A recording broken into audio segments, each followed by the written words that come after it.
¿Qué tal, amigas y amigos? ¿Cómo están? Soy Rigoberto Ala Santos y los saludo desde San Salvador, El Salvador, el pulgarcito de América, el corazón de América. Este día les traigo un tema muy importante. Se llama el por qué estamos como estamos en El Salvador.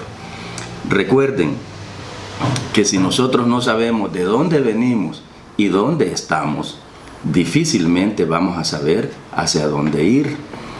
También recuerden que aquellos que no leen, interpretan bien la historia, están condenados a cometer los mismos errores. Es precisamente por eso que este día, para poder demostrarles por qué estamos como estamos, debemos de irnos un poco más atrás en la historia de nuestro país. Y principalmente tenemos que irnos al siglo XX, el siglo recién pasado, el año 1900. ¿Y por qué? Porque en ese siglo se dan unos acontecimientos tan importantes que todavía nos están afectando. Para empezar, en 1917 y 1945 se dan las dos grandes guerras mundiales.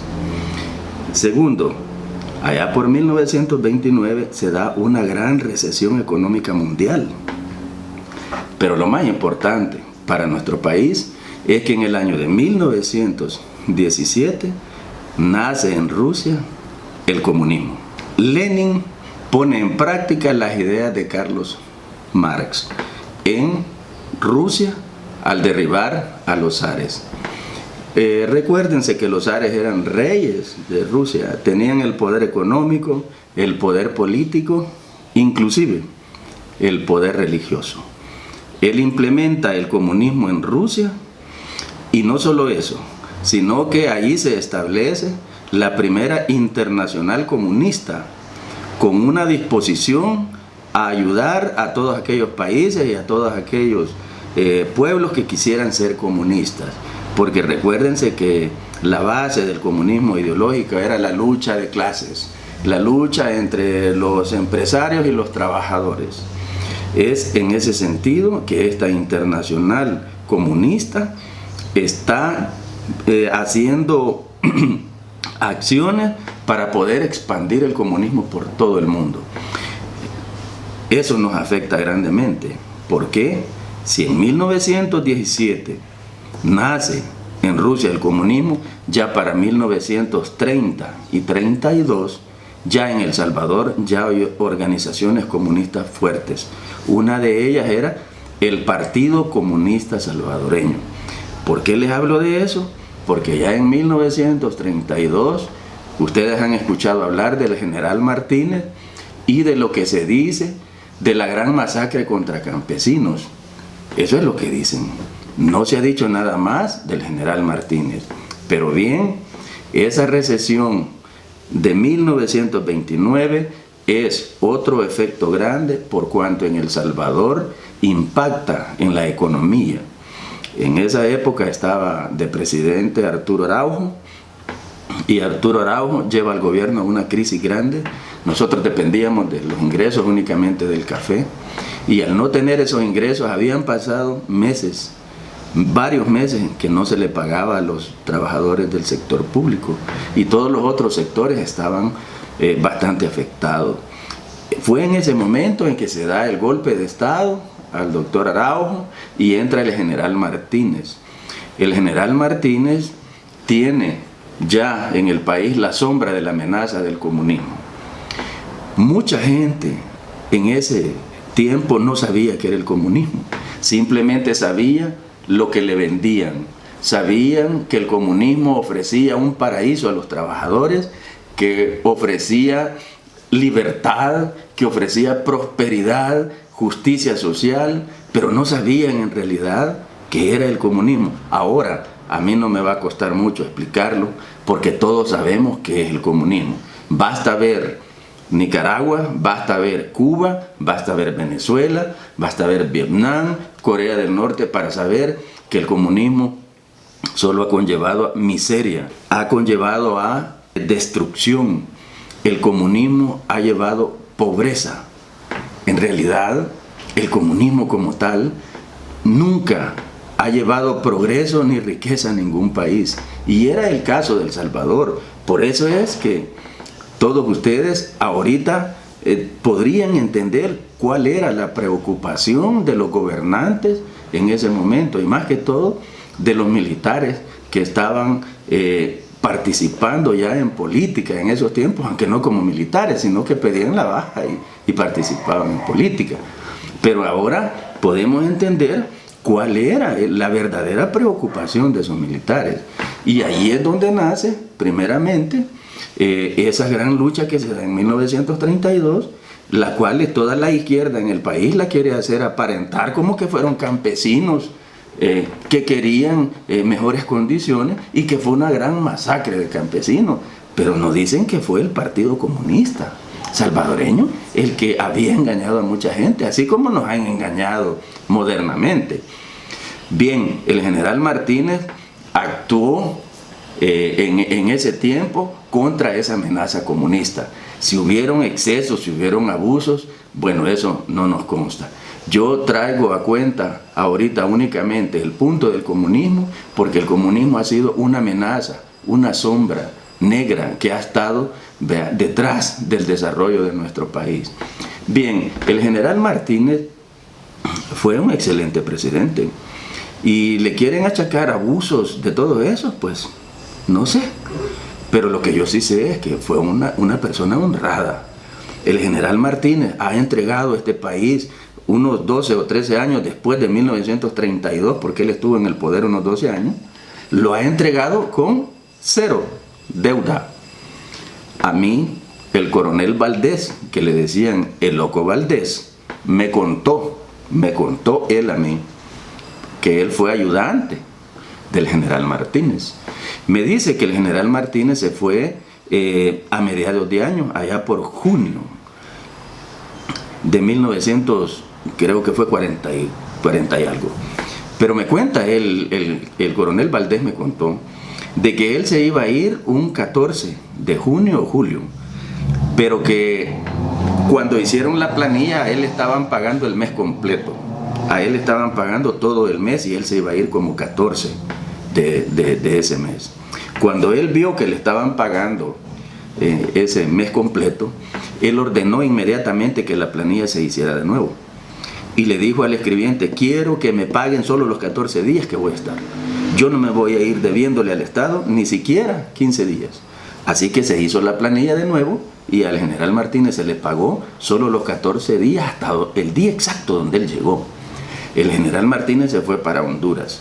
En Honduras lo que tenía era un pequeño tractor y un refrigerador. Allá lo fueron a matar.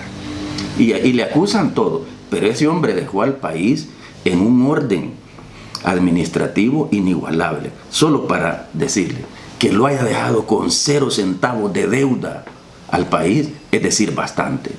Bueno, después del general Martínez se vino una playa de militares que gobernaron al país siempre a la sombra de la amenaza comunista. Mucha gente no sabía, pero los militares sí sabían cuáles eran las consecuencias del comunismo. Y por eso fue que mantuvieron una política de seguridad nacional. Aquí el dilema era: o le entregamos a los comunistas el país o lo defendemos a toda costa. Y ahí viene y se les achaca que se aliaron con el poder económico y que a través de eso pues hubo represión, hubo abusos, violaciones a los derechos humanos, robo de elecciones y un montón de cosas. Bueno, lo que yo puedo decirles es que esa fue la época de oro del país. En este país, la agricultura en esa época era una producción pero enorme. En esos años, en esa época de estos 4 o 5 militares que gobernaron, el país fabricaba pickups. Bueno, estoy hablando de hace 75 años. El Cherito es uno de los pickups que aquí se fabricaban. Aquí se ensamblaban buses. La MAN Diesel en San Marcos se ensamblaban aquí en el país hace 75 años. Aquí en el país había maquila, pero no era maquila de estas de ropa, era maquila tecnológica. Era Texas Instruments con una maquila iniciándose aquí en la zona franca. Ahora nos cuesta crecer al 2.5 al 3% al año. Nos cuesta. A veces se crece 2.8, en veces se retrocede.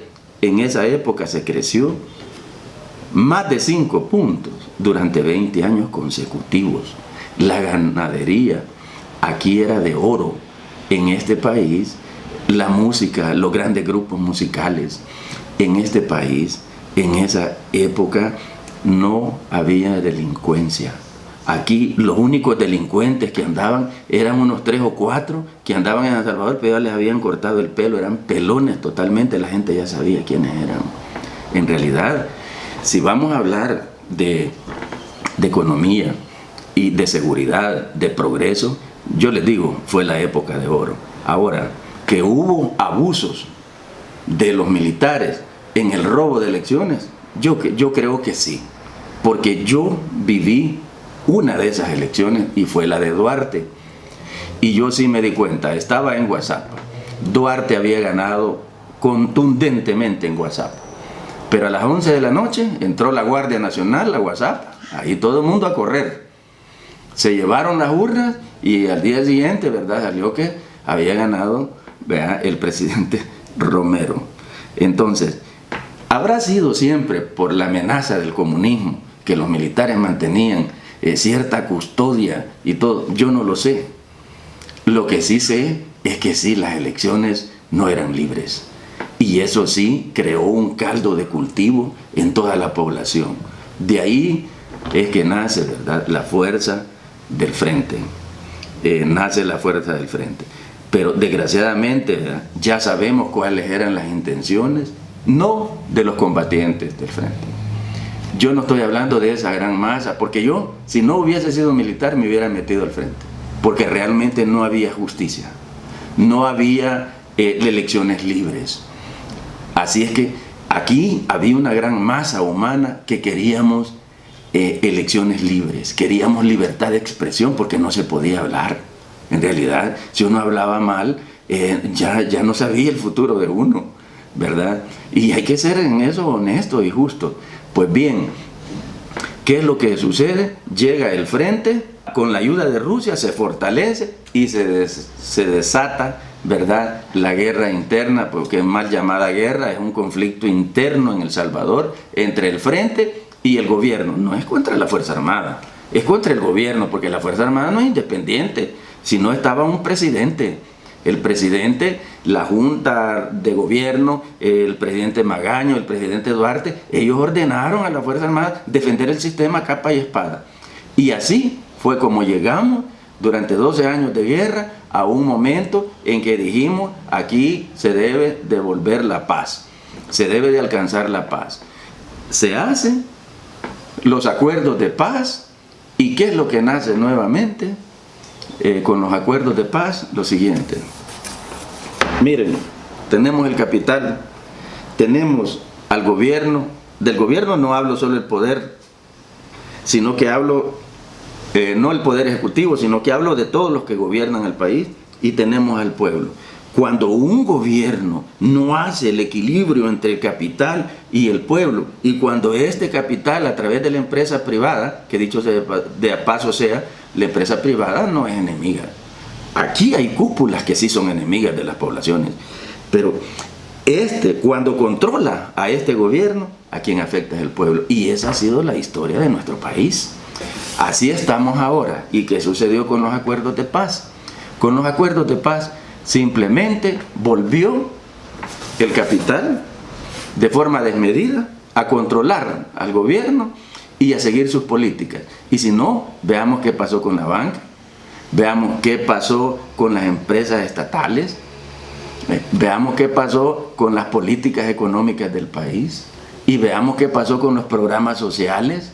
Y en ese control tuvo que permitirle a mucha gente la corrupción al nivel de asamblea, a nivel de otros y de otras entidades del gobierno. ¿Y qué tenemos ahora en el país? Ahora tenemos corrupción, desempleo, crimen, y tenemos Bueno, una corrupción cruel, inhumana, descontrolada, sistemática. Eso es lo que tenemos en el país. Por eso, por todo esto, estamos como estamos. Amigas y amigos, espero no haberme extendido mucho. En el otro programa que hagamos les voy a traer, ¿verdad?, una propuesta de gobierno. Gracias y que tengan un feliz día, un gran abrazo, un gran saludo a todos. Adiós.